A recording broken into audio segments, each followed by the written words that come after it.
Kom ons luister bietjie na Dr. Dan Rood vir 40 sekondes. Dis al. Iran dan een van hulle doelwitte is om die Amerikaanse kommunikasiestelsels te ontwrig en sodoende gaan hulle dan hoop hulle dan om die oorhand te verkry. Maar nou ja, Israel tot dusver het ons eintlik ook baie min gesien van skade in Israel. Ons keer onder die indruk dat Israel skiet maar net so, hulle skiet met hulle ysterkoepel of die Iron Dome, skiet hulle die Iranese missiele af en eintlik kom die mense daar niks oor nie. En dis was dit vir my nogal 'n openbaring om hierdie video-onderhoud te sien. Dan wys Dr. Dan vir ons 'n video van 'n onderhoud wat gevoer is met een Israeliet wat vertel hoe sleg gaan dit in Israel. Dan sê hy ook, dis vir hom 'n openbaring, sê hy. Dan plak hy dit op die hele Israel. Ons het al gesien, hier wys Dr. Dan Rood weer sy kleur baie duidelik. Hy maak beweringe dat Iran 'n groot mag is wat selfs Amerika se kommunikasiestelsel gaan ontwrig. Hy sê die media ignoreer die skade in Israel. Dan bevraagteken hy die effektiwiteit van die Iron Dome. Die probleem is, hierdie is nou net die een kant van 'n baie komplekse oorlog. Ek sê weer, hierdie is nie 'n analise van Dr. Dan Rood nie, of 'n ontleding nie, dis 'n narratiefdruk. En hierdie narratief kry jy ook daar by Wynand en Colyn Serfontein se video's. En dit is waarteen ek mense wil waarsku in Suid-Afrika. My vraag is, hoe kan Dr. Dan Rood,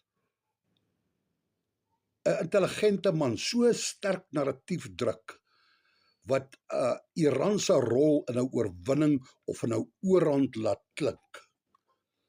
Kom ons wees duidelik, Iran is nie 'n neutrale land nie. Dis 'n teokratiese regime, met sterk onderdrukkende interne beheer.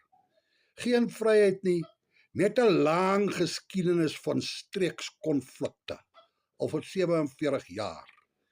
En Iran gee ondersteuning aan alle terroristeorganisasies. So Dr. Dan, een kant van 'n storie is nooit 'n volle prentjie nie. Kom ons kyk, wie is die Iranese regime onder die Ayatollahs se Sharia law, of daai Sharia wet? Wat sê daai Sharia wet? Dit sê daar's geen vryheid in Iran, soos wat ons hier in die Weste nog het nie. Geen vryheid van liberales, regses, linkses, feministe nie.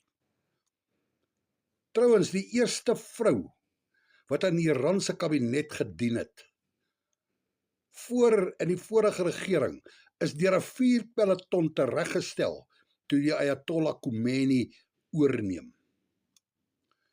Nou onder die Sharia wet word geen vrou toegelaat om haar huis te verlaat sonder haar man se toestemming, en dan moet sy nog vergesel word met 'n manlike familielid.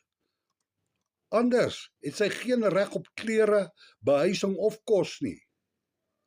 En dan 'n man mag 'n paar vroue hê, so jonk soos 13 jaar. 'n Man mag sy vrou fisies slaan as sy ongehoorsaam is. Die Koran in Surah 4 praat hulle daarvan. So dis 'n geestelike wet. 'n Vrou het geen reg om van haar man te skei nie. Maar die man kan sy vrou skei sonder eers wat sy weet. Die kinders word dan outomaties onder die man se bewaring geplaas. En indien jy die regering kritiseer, word jy doodgemaak. So kan ons aangaan, ensovoorts. Maar ek moet toegee, hierdie aaklige dinge wat ek nou hier genoem het, word nie in baie Sharia lande toegepas nie. Maar dit bestaan in Iran se wetstelsel en word ook nie altyd konsekwent toegepas nie. Gee ek toe, maar dit bestaan.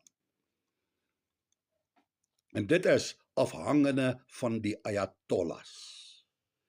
Hy sal besluit. En ons weet wie die Ayatollah Ali Khomeini was. Dit was die man wat agter Iran se 1979 revolusie was, wat die Ayatollah stelsel reeds aan bewind gebring het. Maar dan is daar mense soos Colin Serfontein, wat sê, behalwe vir al hierdie onderdrukking, is die Sharia-wet 'n wonderlike ding. Nee. En dit is al vir 47 jaar lank aan die gang in Iran. Nou vriende, dit verstom my dat daar waaragtig mense in Suid-Afrika is wat dink dat die omverwerping van hierdie duiwelse regime 'n slegte ding is. Ek is verstom. So mense, voordat jy alles glo wat jy hoor, alles dit van iemand soos Dr. Dan Rood, check die feite, verstaan die konteks en dink vir jouself. Dankie.